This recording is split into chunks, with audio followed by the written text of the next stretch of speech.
Bonjour à tous et bienvenue sur Crypto Signal. Aujourd'hui, on va faire principalement de l'analyse technique. On a eu l'accélération haussière qu'on attendait, donc on va essayer d'aller voir un petit peu où est-ce que pourrait s'arrêter ce mouvement, où est-ce qu'il pourrait trouver, on va dire, sa résolution, et qu'est-ce que actuellement on est en train de faire.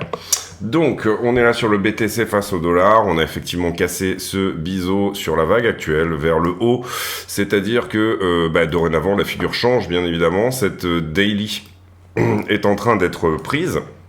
Est-ce qu'on est juste sur un sursaut de liquidité pour aller prendre alors quelque part entre 29,2 et 29,9 à peu près, ou alors est-ce que derrière on va potentiellement casser tout ça et casser cette résistance autour des 31? C'est la question qu'on va se poser aujourd'hui.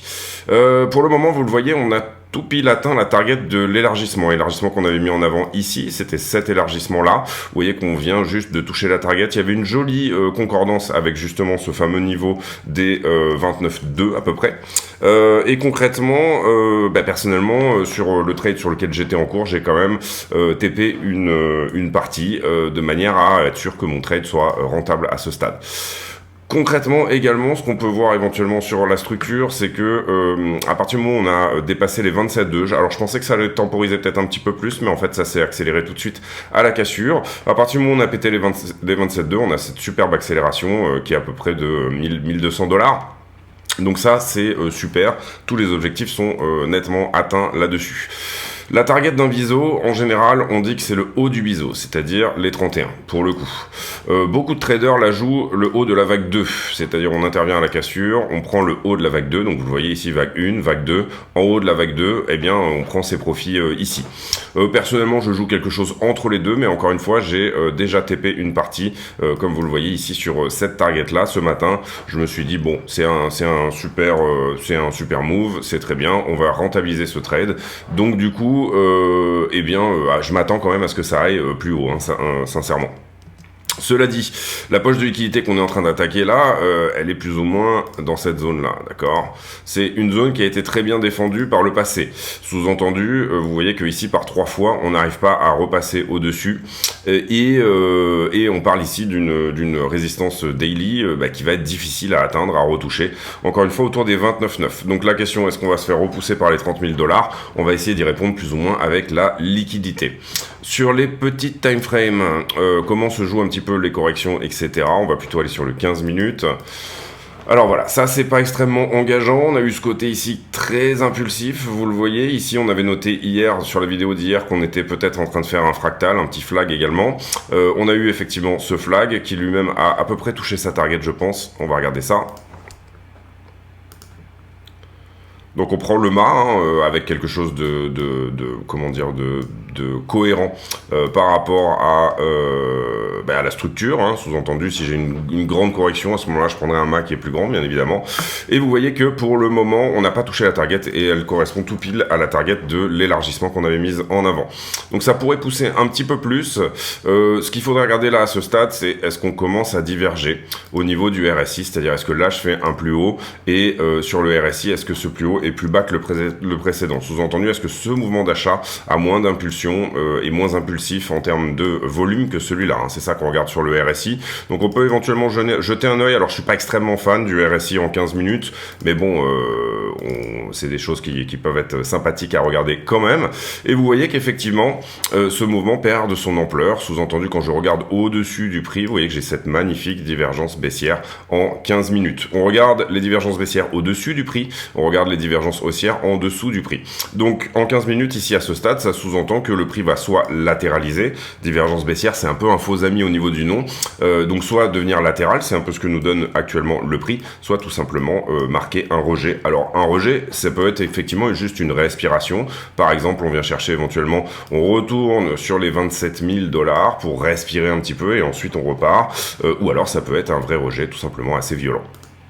Donc pour moi, ce mouvement est un petit peu en train de perdre de sa superbe, et d'ailleurs on le voit d'une certaine manière, je trouve, sur cette forme de correction. Enfin, c'est pas une correction, mais vous voyez ici qu'on commence à avoir du mal à pousser, et on fait cette espèce de canal ascendant qui est une figure qui reste plutôt bearish. Pourquoi elle reste bearish? Tout simplement parce qu'on a pris ici les stops très court terme des shorters, et petit à petit on vient chercher les stops mais sans réelle impulsivité, on va dire, voilà, dans le mouvement. Donc attention dans la zone. On avait déjà dit que les 29,2 étaient un endroit où il fallait faire attention. Vous voyez on a tapé tout pile, hein, ici les 29,221. Maintenant, est-ce que on va passer au travers? C'est une possibilité. Cela dit, néanmoins, on a ici des targets chartistes qui sont plus ou moins atteintes. En ce qui concerne Ethereum contre BTC, c'est pas très joli, mais on est sur support. Sous-entendu, vous comprenez que ici, sur Ether contre BTC, on a essayé d'attaquer pendant cette période-là la vallée qui était ici, d'accord, le V, et actuellement, on est en train de le retester.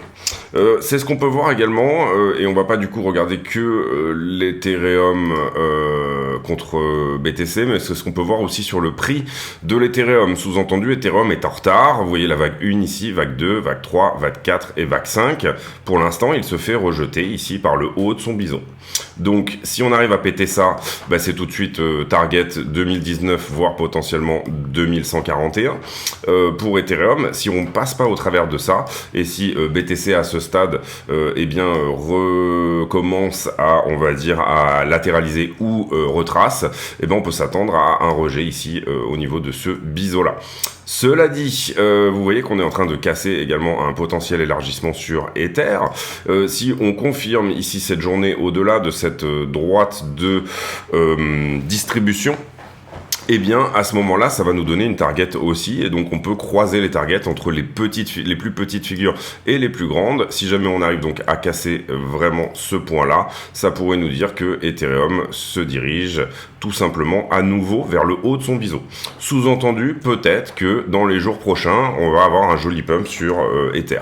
On avait donné la zone des 1008 hier en disant il y a quelque chose à prendre à 1008 certainement. Vous voyez qu'on est à 1814, le pic a été fait autour des 1828, donc c'est tout à fait cohérent qu'on ait également une petite respiration sur Ethereum à ce stade. Le total 3, donc le reste des altcoins, alors c'est un petit peu la même chose. Sous-entendu, si jamais ici vous n'avez pas vendu votre slip, vous avez une deuxième chance de le faire ici. Et sous-entendu, bien évidemment, on essaye d'acheter des supports sur les alts. C'est pour ça que généralement, et j'ai pu me tromper par le passé parce que moi je voyais potentiellement même une cassure dans cette zone-là, mais généralement on achète le bas de range ici. Hein. Donc vous le voyez là, le range il est assez évident à voir, le range potentiel. Donc acheter le bas de range peut être intéressant. Sous-entendu, aller sur des altcoins, en ce moment peut-être une très bonne opportunité, quasi générationnelle de bear market. Je dis pas que c'est forcément le cas, mais je dis que par contre, on est là au dernier support, hein, concrètement. C'est-à-dire que, si on dévisse en dessous de tout ça, ça voudrait dire tout simplement, et ça j'en ai déjà parlé dans la vidéo d'hier, mais que ce double top ici ira à sa target, sous-entendu 272 milliards sur les altcoins, donc excluant bien entendu BTC et ETH. Le total 3, c'est toute la capitalisation des cryptos quand on exclut BTC et ETH. Pour l'instant, on a cette trend haussière ici, qui est une trend daily qui est en train de tenir. Donc pour l'instant, il n'y a pas lieu, c'est pas qu'il n'y a pas lieu de s'inquiéter, il y aura lieu de s'inquiéter au retest ici. Quand on aura retouché les 330, c'est-à-dire dans une dizaine de milliards, et bien là il peut y avoir effectivement rejet, et on voit très bien ici cette trend qui correspond aussi. Donc attention à ça. Personnellement, c'est pas mon scénario privilégié, mais vous voyez ici que on est peut-être en train, grâce à cette droite bleue, d'aller rejoindre cette autre droite bleue pour un énième rejet, avec potentiellement ce rejet dans la zone des 330 milliards. Pour moi, on est en train de faire ici potentiellement plutôt un double bottom, c'est-à-dire sous-entendu quelque chose qui va nous donner ça, et malheureusement on aura la confirmation que aux 400 milliards, c'est-à-dire un plus 25% sur toutes les altcoins à ce stade, et bien que ce double bottom est en train de casser, et là du coup ça nous donnera une target, qui est bien sûr le double bottom reporté au point de cassure, c'est-à-dire à la SERP, quelque chose comme 537 milliards, sous-entendu à partir du niveau actuel, on pourrait être sur un plus 83% sur le total des autres altcoins. Maintenant, pour le moment, aucune confirmation de ce côté-là, hein, c'est ce que je dis également, voilà, quand j'explique un peu les mouvements, etc. C'est pas parce que je pense que quelque chose va arriver ou que j'estime que ce point-là peut tenir que ça va être le cas. On a en ce moment un FUD sur les altcoins, donc un Fear, Uncertainty and Doubt, qui nous dit que potentiellement les altcoins, vont être classés comme des securities, donc ça remettrait en cause bien tout l'écosystème actuel. Voilà, sous-entendu, a priori, peut-être qu'Ethereum serait classé comme une commodité, peut-être que Bitcoin, c'est sûr, c'est une commodité, hein, ça a été admis par j'ai dit la Fed, je crois tout à l'heure, mais la SEC, excusez-moi. Ça a été admis par la SEC, donc du coup, c'est pour ça que Bitcoin en ce moment a un petit peu le vent en poupe, puisqu'il y a un retour institutionnel, finalement, un an avant le halving, etc., il y a un petit retour institutionnel.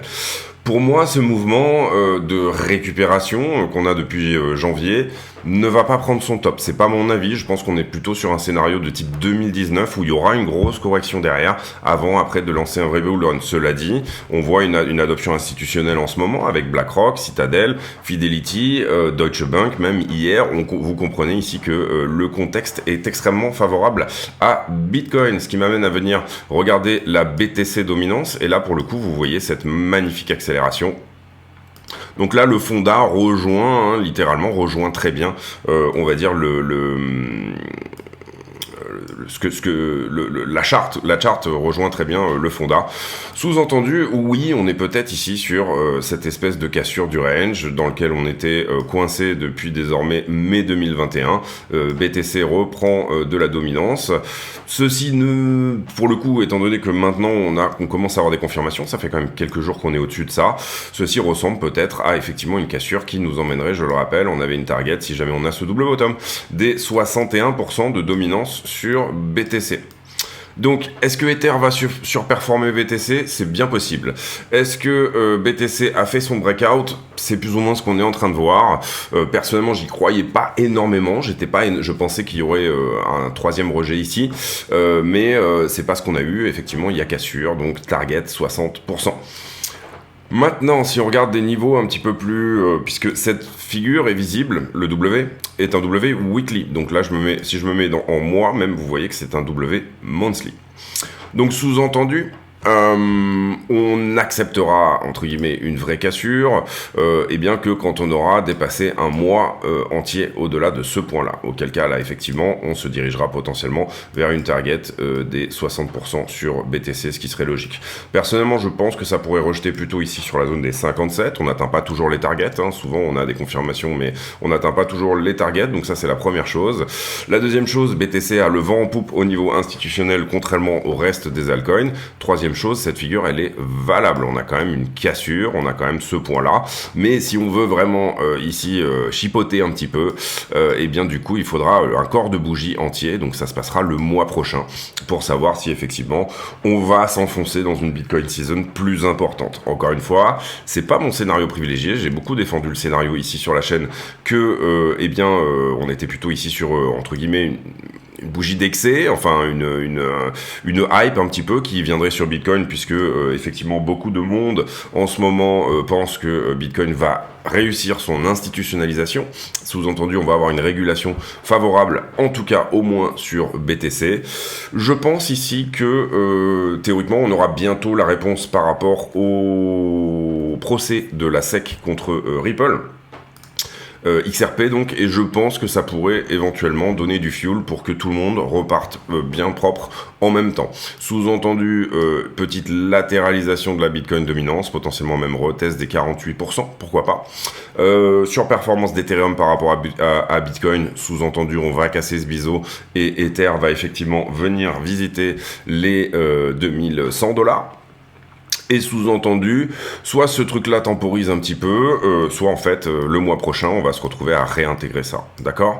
Voilà, ça c'est mes scénarios personnellement sur lesquels j'ai en tête. Je vous invite à avoir votre propre scénario, je vous invite à avoir votre propre vision des choses. Je vous explique pourquoi j'ai la mienne, mais je vous invite vraiment ici à avoir une manière de voir les choses qui puisse être contradictoire par rapport à la mienne, tout simplement parce que c'est votre argent.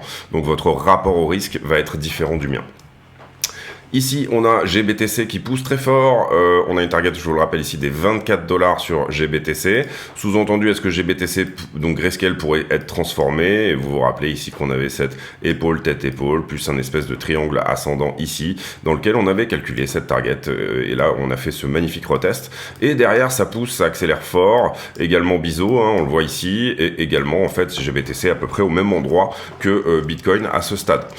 Est-ce que ce BISO ressemble à un blue flag? Sous-entendu, est-ce qu'on est ici parallèle? Ou alors est-ce qu'on est en BISO réellement? C'est quelque chose auquel je vous invite à répondre de votre propre côté. Hein. Ça dépend ici, bien évidemment, des guidelines. Si jamais on était effectivement sur un flag, à ce moment-là, target 29 $ sur le GBTC. Si vous avez envie de vous former au chartisme ou ce genre de choses, n'hésitez pas à aller voir en description. Vous avez un très bon bouquin de François Baron qui s'appelle Le chartisme, je crois, et qui reprend plus ou moins la vision du maître. Le maître statisticien des figures chartistes, c'est Bulkowski. Vous pouvez aussi acheter le vrai Bulkowski, c'est-à-dire c'est en anglais, c'est un pavé qui fait plus ou moins 500 ou 600 pages. Où vous aurez toutes les guidelines, tout ce qui, là où il vous explique, ben moi en fait j'ai calculé mes probabilités sur cette figure-là, mais quand est-ce que je considérais que c'était cette figure-là et qu'elle était comme ça? Tout simplement quand il y avait ces critères-là, ce critère-là et ce critère-là qui étaient réunis. Donc le Bulkowski va être plus complet, le Baron va être en français déjà et puis beaucoup plus simplifié.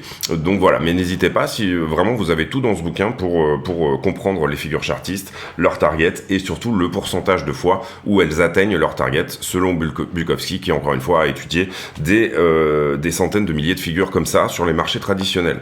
Beaucoup de personnes disent en fait le Bulkowski il est pas à jour, c'est des perfs qui datent des années 70. C'est pas vrai, le Bulkowski il est remis à jour en permanence et effectivement il y a certaines stats qui datent, mais globalement ce mec là continue à faire des rééditions, donc achetez bien la dernière édition bien évidemment, n'achetez pas un Bulkowski d'occasion qui lui date des années 70. Mais sous-entendu, et je pense que c'est d'ailleurs plus les années 80 ou 90 dans lesquelles Bulkowski a commencé, mais sous-entendu, vous avez quelque chose qui est tout à fait à jour. Beaucoup de gens critiquent le chartisme parce que c'est une discipline qui est un petit peu plus vieille. Personnellement, moi, j'adore parce que ça me donne une target, une possibilité que la target se réalise, notamment avec le Baron et le Bulkowski où on a les statistiques. Et personnellement, moi, c'est une discipline, j'adore pratiquer la discipline comme ça. J'analyse beaucoup les liquidités également et c'est ce qu'on va faire tout à l'heure. Ici, apparemment, ils ont entendu des bruits par rapport au truc du Titanic là qui a été perdu.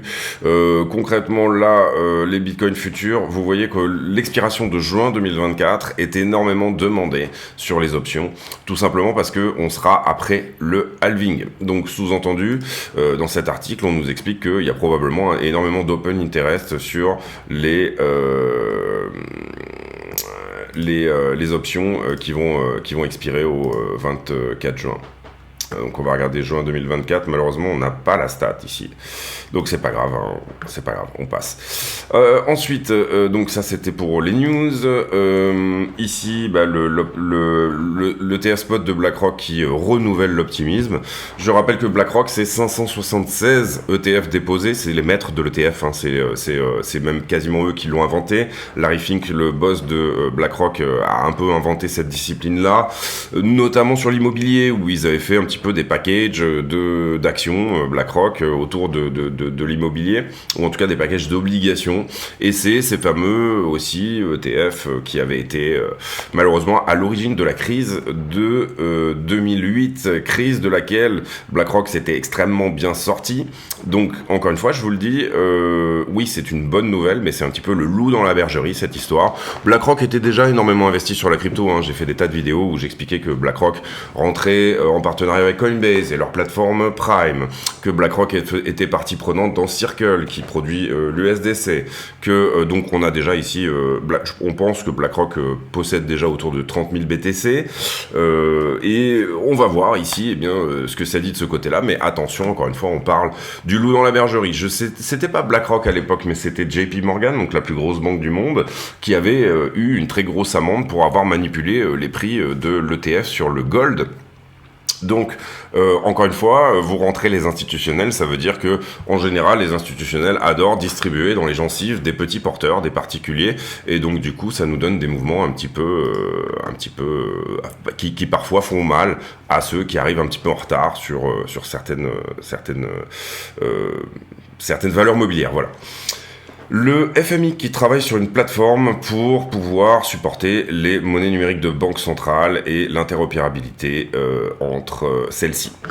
FMI, c'est pareil, gros loup dans la bergerie, institution américaine qui a été créée suite à Bretton Woods. Sous-entendu, quand un État est surendetté, on vient à son aide, mais derrière, on lui impose, bien évidemment, pas mal de conditions. Et le FMI est énormément décrié en ce moment, tout simplement, suite à la perte de vitesse un petit peu du dollar actuellement. Les futurs sur les stocks qui sont légèrement plus basses, alors que le rallye sur le marché commence un petit peu à se calmer. On a dit que les 4004 sur S&P, pour moi, c'est une target tout à fait tangible. En ce moment, pas énormément de corrélation, bien évidemment, entre le Bitcoin et S&P 500. Le Bitcoin réagit à ses propres histoires, et S&P 500 également aux siennes. Le seul truc vraiment commun qu'on peut avoir, c'est la pause sur les taux d'intérêt qui a été faite par la Fed. Maintenant, est-ce que c'est la pause ultime? Qu'est-ce que ça va nous donner en juin? On va recommencer ici à parler de taux d'intérêt, donc du coup d'inflation. Pour le moment, ce qu'on peut voir, c'est que sur cet outil du CME, eh bien, on a quand même une bonne partie du marché qui pense qu'on va hausser au meeting du 26 juillet. Donc 80% du marché qui est en train de mettre dans les prix le fait qu'il y aura une nouvelle hausse de 0,25 au mois de juillet prochain. Et puis ici, pas forcément intéressant, le boom de l'AI qui restera en phase avec le S&P. Donc, on va revenir ici, on va faire une toute petite analyse sur le S&P, justement, rapidement. Alors oui, on est décorrélé, mais c'est parfois intéressant de parler du marché action. S&P autour des 4004, vous voyez qu'on avait la target ici de l'ABC qui se trouvait à 4396. On a légèrement dépassé, vous voyez qu'on avait mis cette C également tout en haut de cette zone de rechargement de vente. Donc je dis juste attention dans la zone. Également, on avait cet élargissement qui a cassé lui aussi, hein, quand même. Donc lui, il aurait une target beaucoup plus haute, je pense. On va regarder ça. Hop, élargissement ici, vous voyez que la cassure elle se fait un petit peu avant, ensuite on a un retest un peu profond, et concrètement ici ça nous donnerait une target plus importante, 5499. Sous-entendu, là où moi je voyais plutôt une ABC en zigzag, ici, vous la voyez, elle est en vert, avec une target finale de 3220, et là, actuellement, on est sur un rebond haussier. Eh bien, sous-entendu, il se pourrait que soit on fasse une flat, et je vous avais montré également cette target-là, qui tient en raison du... Je me rappelle plus ce que c'est, mais c'est pas grave, c'est probablement une épaule tête-épaule qui est un double bottom, peut-être ici. Oui, un double bottom, c'est ça. Je pense que c'est ce double bottom-là. Donc, je vous avais montré également cette target, qui nous dirait que potentiellement, on va sur une flat, déjà, à minima, hein. Correction en flat, c'est comme ça, c'est-à-dire je perds une certaine valeur, je reviens à mon point de départ, ma racine, et ensuite je redescends pour ensuite finalement repartir, hein. Sous-entendu, une flat c'est un W en fait, hein. C'est un W comme ça, et puis voilà, vous avez beaucoup de choses ici qui encore une fois en héliotisme se retrouvent, se rejoignent avec le chartisme. Et on a quand même cet élargissement qui nous donnerait éventuellement une target autour des 5005. Donc on va le noter, ça on va se le garder en tête. Hop, on va le noter, target élargissement. Mais personnellement, je pense qu'on est plutôt sur une zigzag et je pense que ce mouvement est peut-être bientôt fini. On va voir ce que ça dit. On va voir ce que va nous donner l'été surtout et on va voir ce que va nous donner la Fed. Pour le moment, le marché va... à contrario de ce que dit Powell, c'est-à-dire Powell dit on va rester au moins 2-3 ans en haut, attention, attention, on va continuer à faire au moins 2-3 hausses supplémentaires parce que ce rallye est un peu en train d'emmerder Powell. Ça l'embête parce que les gens gagnent de l'argent et quand les gens gagnent de l'argent derrière, ils le dépensent et quand les gens dépensent cet argent derrière, et bien du coup, vous avez également un côté inflationniste un peu à tout ça puisque si j'ai plus d'argent, j'ai tendance à dépenser plus, à être plus demandeur, donc du coup les prix augmentent. Donc, ce rallye est un petit peu en train d'embêter la Fed, ce rallye sur les actions et ce trade contrarien que beaucoup de gens ont pris et j'en fais partie. Eh bien, du coup, il est en train un petit peu de poser des problèmes à la Fed, les gens, comme si les gens ne croyaient pas à la Fed, en fait, d'une certaine manière. Donc voilà, quand on regarde le S&P ici, bon bah pour moi la trend elle est relativement évidente, elle est là. Donc ne pas perdre ça. Pour moi également, on est sur quelque chose qui ressemble quand même à un petit peu un canal. Donc on pourrait ici continuer là-dedans. Si jamais c'est un canal, eh ben peut-être que c'est également un bear flag. Sous-entendu, ben, là le bear flag, si on le cassait en bas, donc si on perd la trend actuelle, là pour le coup la target, elle est directe, elle est de 3000, c'est-à-dire un mouvement de 1 pour 1. La vague A est égale à la vague C. Hein. C'est strictement, encore une fois, ce genre d'exemple où l'héliotisme rejoint le chartisme. Voilà. J'espère être bien, pour ceux qui connaissent pas forcément l'héliotisme, etc. C'est pas forcément extrêmement intéressant ce que je dis, mais bon voilà. Donc la grande question du moment, c'est est-ce qu'il y aura récession ou pas? Si jamais on sent que ça annonce une récession et que ça va être pour plus tard, à ce moment-là, à 3200. Si jamais le marché passe au travers, qu'on a un soft landing ou alors un no landing, à ce moment-là, c'est nouveau plus haut sur les actions et on va chercher l'élargissement. Dans la zone actuelle, on aura pas mal de réponses et également, si on vient rechercher à nouveau ce top, on aura pas mal de réponses sur est-ce que ça pourrait pas finalement cette histoire être une flat. Voilà. Donc analyse bien complète aujourd'hui, on va faire la liquidité également, on est déjà à 25 minutes de vidéo donc on va pas trop traîner. 24 heures, on a liquidé 200 millions, on a liquidé principalement du short, c'est un petit peu ce qu'on avait vu.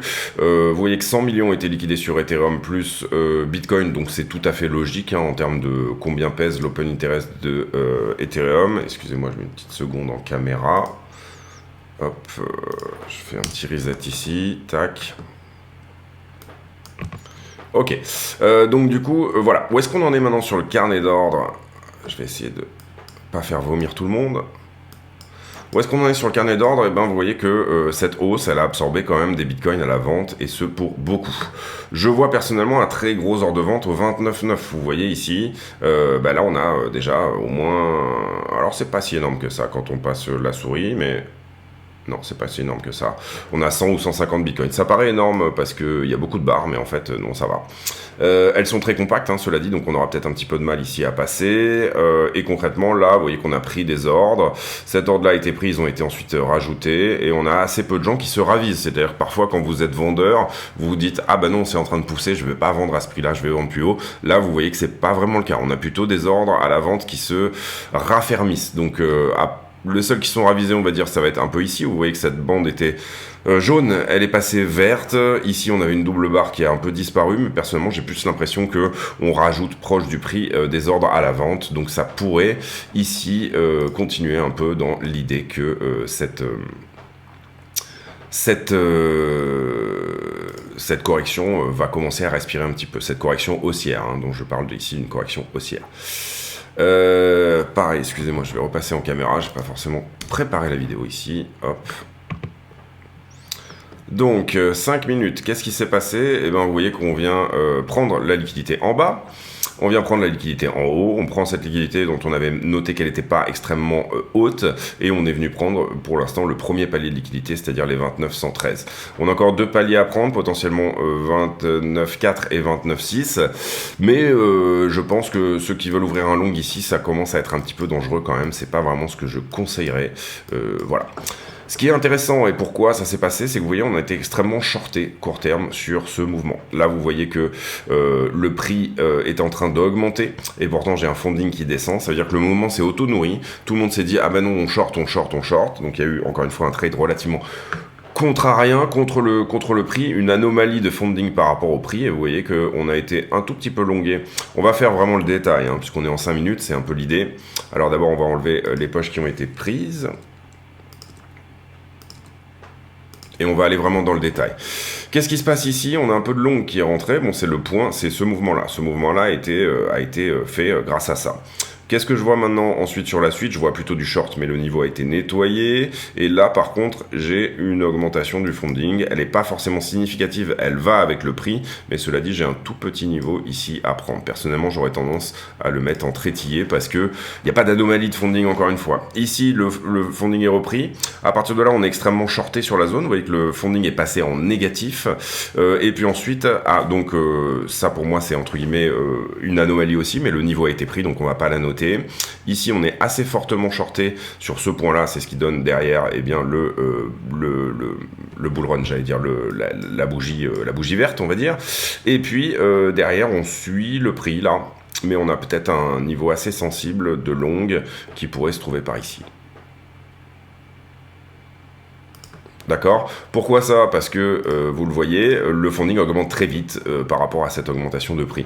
Ça veut dire aussi qu'on a attaqué une poche de liquidité, donc bien évidemment on ferme du short, hein, c'est pour ça que le funding augmente très vite. Il n'y a pas d'anomalie non plus, mais on peut considérer que peut-être il y a un niveau assez conséquent à revenir chercher autour des 28,2.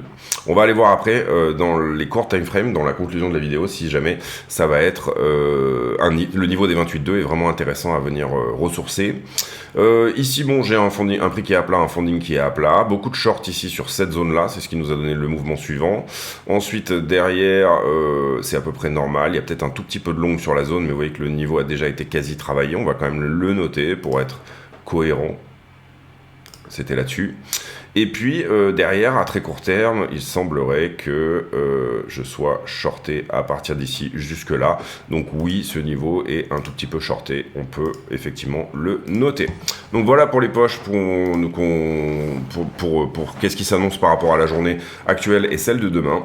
Je dis attention également dans la zone, tout simplement parce que ici, ce qu'on peut voir, c'est le prix augmente. Et l'open interest augmente. Ça veut dire qu'on a du long qui est rentré sur cette zone. Hein. Sous-entendu, ici on devrait fermer du contrat, les contrats des shorters qui sont liquidés, mais vous voyez que le nombre de contrats en circulation, en revanche, il augmente. Il augmente et en général, on a tendance à le déleverager sur la zone des 6,42. Là, on est à 7,44. Ça veut dire que si jamais on plombe, ça va plomber très fort. C'est pour ça que je vous dis, faites attention à vos miches. Si vous êtes en trade, pour moi, c'est pas du tout la bonne zone pour rentrer un long, et c'est plutôt une zone de prise de profit en l'occurrence.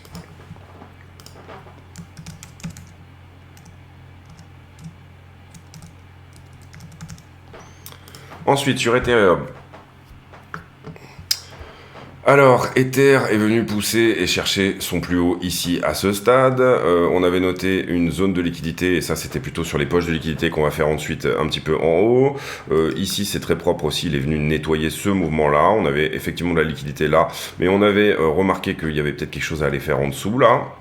Donc on avait fait la vidéo par ici, juste avant le petit pump. En l'occurrence, sur Ether, qu'est-ce qu'on peut dire? On est pas mal shorté sur cette zone-là. Donc là, il y avait un point de short. Ici, on peut rajouter un point de long, puisque certes, le funding augmente avec le prix, mais on a peut-être un petit point ici à venir chercher encore une fois. On va le mettre en trétillé, puisqu'il n'y a pas d'anomalie de funding, et on va le mettre en rouge, puisque c'est un stop longueur. On est relongué donc sur la zone à partir d'ici. Ici, on rajoute du short, donc c'est ça qui fait que derrière, on fait le mouvement suivant. Et puis, à partir de là, j'ai pas vraiment d'anomalie non plus. Vous voyez qu'ici, le funding se reprend avec le prix. J'ai peut-être pas mal de long qui est rentré en bas de ce mouvement. Donc sur Ether, on va aussi rajouter un point de long à prendre ici, pour le coup sur lequel il y a une petite anomalie, donc on va le noter. Et le top ici, qui est à peu près par là, qui est également shorté, puisque vous voyez qu'ici le prix augmente, mais le funding descend. Ok ? Et même chose, même analyse sur Ether, on est quasiment à la borne, où en général, on vient faire un deleveraging. Deleveraging, sous-entendu, épisode de liquidation. Alors, il peut être aussi au baissier, hein, mais comme on voit que l'open interest augmente, on peut imaginer que ce nombre de contrats qui a été rajouté est quand même plutôt du long. Les poches de liquidité sur les 5 derniers jours maintenant. Ça va être une vidéo assez longue, je m'en excuse. Eh bien, désormais 30 milliards de positions avec des longues en dessous. Donc attention, encore une fois, on est sur une zone où on pourrait corriger assez fortement. Beaucoup de monde, ce train est très chargé. Et voilà, encore une fois, on est pour moi peut-être sur une zone vraiment où ça serait intéressant de prendre profit. Ici, petite position en long qui pourrait être prise, c'est un peu l'anomalie de funding qu'on a vu tout à l'heure. Vous voyez que, en fait, ce qu'on va regarder ici, c'est est-ce que les boules qui sont les boules orange, donc les plus importants, les leviers x100, ont bien été prises. Alors, en l'occurrence, là, non. Donc 28,5, on a peut-être quelque chose à prendre. Et ici, on a une grosse position également à 28,2. Si on corrige au 28,2, à quel niveau de funding on va revenir concrètement ? 30 milliards, c'est beaucoup, hein, en position leveragée au-dessus. Si on revient au niveau des 28,2, ce que j'aurais éventuellement en tête, non, on a quand même pas mal de monde sur cette bougie-là. Hein. On va regarder un peu plus en détail ici. Ah, on a quand même pas mal de monde dessous. Personnellement, je pense que ça pourrait corriger plutôt jusqu'à 27,5. 27,5, ça nous ramènerait à un niveau à peu près de 21 milliards. Bon, on aurait du short qui rentrerait bien évidemment sur ce mouvement-là. On pourrait retourner à peu près aux 10 milliards, ce qui, on va dire, est une solution déjà un peu plus pérenne. C'est pas une situation d'avenir, là, concrètement, celle dans laquelle on est là tout de suite. Ensuite, ici, 7,51 sur Ethereum. 7,51 en position leveragée, en dessous du prix également, ce qui sous-entend qu'on va peut-être faire une correction. Sur la 12 heures... Sur la 12 heures, eh ben, on voit du long ici, et c'est la zone des 28,5 qui est principalement longuée sur les 12 dernières heures. La 7 jours, on a déjà fait la 5 jours, mais là ça permet d'avoir vraiment une visibilité plus importante, et pour moi c'est celle qui ment le moins. Et en l'occurrence, vous voyez qu'on a attaqué cette poche de liquidité ici autour des 29. On a de la liquidité encore au-dessus, mais vous voyez que ce qui désormais nous nargue un petit peu, c'est la zone de 25 à 26. Donc en l'occurrence, 27,7, petite poche de liquidité. Et là, ce que ça nous dit sur la 7 jours, c'est attention, ça pourrait corriger encore un peu plus fort. Sous-entendu, revenir chercher le bottom précédent. C'est pas forcément obligatoire, hein. Des fois on laisse le train charger et on part plus haut. Mais cela dit, si on voit que la demande au spot perd un petit peu de sa superbe, et ben à ce moment-là, ça pourrait malheureusement nous donner ce mouvement. Et là on voit très bien ici également sur la 1 mois, quelque chose à prendre autour des 30 000 $, mais on voit qu'on a quand même nettoyé une bonne partie de cette liquidité en haut, et on voit cette poche qui s'est créée autour des 24 encore une fois, donc sous le dernier bottom local. Ce qui m'inquiète, c'est un petit peu le sentiment, hein. On n'est pas extrêmement shorté en ce moment, il y a un très bon sentiment sur la crypto. Voilà, on avait bien entendu ce FUD autour de Binance et puis de toutes ces choses-là, mais derrière, on a une très bonne narration avec encore une fois l'ETF BlackRock. 1780 sur les 12 dernières heures en ce qui concerne notre ami Ethereum. Là, 7 jours, vous voyez que Ethereum a fait son mouvement au 1008 comme on avait dit. Il reste peut-être quelque chose à prendre autour des 1009, mais c'est désormais les 1006, de 1560 à 1685, qui sur la 7 jours commencent à menacer, puisqu'on a pris en haut, on peut se dire qu'éventuellement, désormais, on va prendre en bas. Et puis Ethereum, vous voyez que sur la 1 mois, on est beaucoup plus shorté au top sur Ethereum que ce qu'on est longué en bas. Sous-entendu, est-ce que Bitcoin pourrait latéraliser, Ethereum pumper peut-être, pour aller chercher sa liquidité ici au 2000 ? C'est peut-être un scénario à privilégier, peut-être qu'en ce moment... Enfin voilà, bon là un mois, moi en tout cas j'y donne pas une importance énorme, je donne plutôt de l'importance à la 7 jours encore une fois, parce que pour moi c'est celle qui ment le moins. On va revenir sur BTC, on va faire les toutes petites time frames, même si on les a déjà plus ou moins analysées. Concrètement, alors, on va se mettre ici comme ça. Concrètement, déjà ce qui est important à comprendre. Vous avez deux manières de voir un biseau. Moi j'ai la manière la plus conservatrice, d'accord, mais quand un biseau est en haut d'un mât, donc d'une grosse poussée, assez souvent il y a beaucoup de gens qui peuvent le considérer comme ce qu'on appelle un fanion haussier.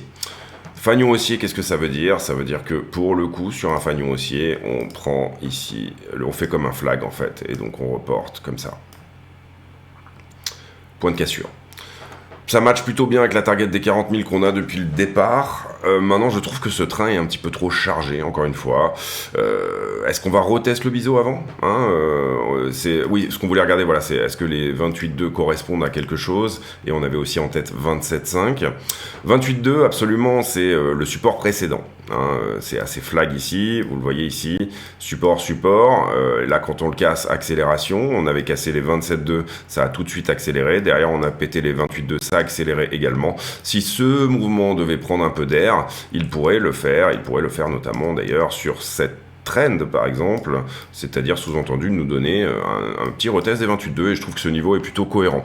27,5, on est un peu au milieu de rien. La seule chose éventuellement, c'est que on est à peu près dans cette zone-là. On est très légèrement au-dessus du support précédent, que moi je vois plutôt à 27,2.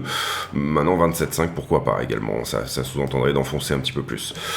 Donc voilà pour moi. Pour moi, je sens un petit peu qu'il y a un peu trop de monde là et qu'on a besoin de lourder les retardataires. Donc peut-être ici, encore une fois, 28,2 ou 27,5 comme target baissière. Est-ce qu'on a réellement pris la poche de liquidité supérieure? Non. Hein, pour le moment, vous le voyez ici. ici, il y a probablement des stop shorters qui sont à peu près dans cette zone-là. Pour le moment, excusez-moi, pour le moment, ce qu'on prend, c'est juste la zone qui est là et la zone qui est là, ok? Donc, ça pourrait pousser un tout petit peu plus tout en divergeant, c'est-à-dire un espèce de canal haussier un petit peu mou, qui manque un petit peu de... en fait, c'est juste un mouvement de liquidité, c'est-à-dire que les algorithmes ici des market makers dépensent le moins possible pour tout simplement venir prendre cette liquidité qui se trouve à ce stade ici, autour des 29,9. Ça, c'est une possibilité. Personnellement, je la vois pas trop arriver. Je serais plutôt ici en train de conseiller de dire que c'est important de venir éventuellement, encore une fois, rentabiliser ses trades dans cette zone. Mais ça peut, encore une fois, pousser. Parfois, on a ces fameux canals qui sont dans une divergence comme ça et qui sont un petit peu haussiers. Et puis, d'un coup, hop, ça tombe. Donc ça pourrait être un bon scénario aussi, en tout cas je trouve. Et puis, est-ce qu'on va revisiter les 24? Pour moi, pas forcément. Mais par contre, j'ai besoin que le sentiment soit un peu moins bon. Donc on a aussi cette espèce de V-bottom, il a assez peu été retesté finalement, hein. Vous voyez qu'on a un bottom qui a ici poussé assez fort, donc également ce qui pourrait être vraiment le scénario de, on va dire, la plus forte correction de tout le monde. On a vu cette poche de liquidité ici au 24 également, ça serait de revenir visiter le bottom précédent. On pêche un peu ici dans l'excès, dans l'optimisme, donc du coup, eh bien, à ce moment-là, carrément sortir tout le monde. Pourquoi pas? Cela dit, mon scénario privilégié, en tout cas court terme à ce stade, c'est que le sentiment n'est pas bon, il est trop longueur, et c'est qu'on va respirer. Et personnellement, j'aurais plutôt comme target ici les 28,2 pour pouvoir dire qu'on va respirer tout de suite, sans même venir prendre cette poche de liquidité. Le mouvement respire, et là pour le coup, il vient, donc on commence à être un petit peu shorté ici, quand les gens voient cette baisse de prix, et puis à ce moment-là, on vient liquider tout le monde, c'est-à-dire les shorts court terme, qui seraient venus shorter sur la zone un peu trop tard ici, par exemple, encore une fois, 28,2, je pense que c'est un pas trop mauvaise target pour si vous rentrez un short ici par exemple, un premier TP, personnellement j'attendrais quand même ici que la structure se forme sur des time frames un peu plus importantes, peut-être du 1 heure, qu'on ait vraiment ici un double top, quelque chose qui nous dise qu'effectivement ce short squeeze entre guillemets est terminé. On voit aussi du volume au spot, hein, c'est-à-dire que c'est pas juste un short squeeze, il y a des gens qui achètent vraiment. Donc ce mouvement est plutôt sain au final. C'est juste qu'en termes d'open interest, on a un petit peu trop de monde qui s'est jeté sur la bougie verte un peu trop tard, donc on a peut-être besoin d'en sortir une partie. Voilà pour moi, j'espère que vous avez apprécié cette vidéo. Si c'est le cas, pouce bleu, ça doit être automatique parce que franchement, souvent c'est un peu difficile. Donc du coup, à prendre des abonnés, etc., ça peut faire un petit peu plus plaisir. Un petit peu difficile, c'est pas grave. Je sais très bien que j'ai un auditoire de qualité et la recherche, vous le voyez ici, on n'est pas sur des titres qui vont être putassiers ou quoi que ce soit. Putassier entre guillemets, excusez-moi pour le terme. Putaclic, voilà, on appelle ça comme ça. Et voilà, moi je donne du contenu. Je sais qu'il y a des gens qui suivent, il y a des gens qui aiment bien, je sais aussi que j'essaye d'expliquer pourquoi j'ai telle ou telle vision des choses, et j'ai ma manière de faire, et encore une fois, je vous invite à avoir la vôtre, à développer la vôtre, avec le temps, avec ce qui marche pour vous, avec toutes ces choses-là. J'ai pour habitude en fin de vidéo de poser une question à la con, c'est-à-dire une question qui n'a rien à voir avec le prix du Bitcoin, et question du jour, elle sera sur les dessins de vos enfants. Par exemple, voilà, ça, qu'est-ce que vous dites, quoi? Est-ce que vous dites, c'est un... Je sais pas trop ce que c'est plutôt joli d'ailleurs, je pense que c'est des oiseaux, je pense que c'est des chouettes, mais lui, il pense autre chose, je pense, donc c'est difficile de... Voilà, donc question, est-ce que vos enfants vous font des dessins un petit peu à la ouf, comme ça, de temps en temps? C'est tout ce que j'ai trouvé, c'est tout ce que j'avais sur le bureau à ce stade, donc du coup, voilà, désolé, question à la con, si vous avez des enfants, du coup, vous répondez, sinon, on part sur les neveux et nièces, ou ce que vous voulez. Je vous laisse là-dessus, j'espère que cette vidéo vous a plu, on se retrouve demain, d'ici là, portez-vous bien, ciao, merci.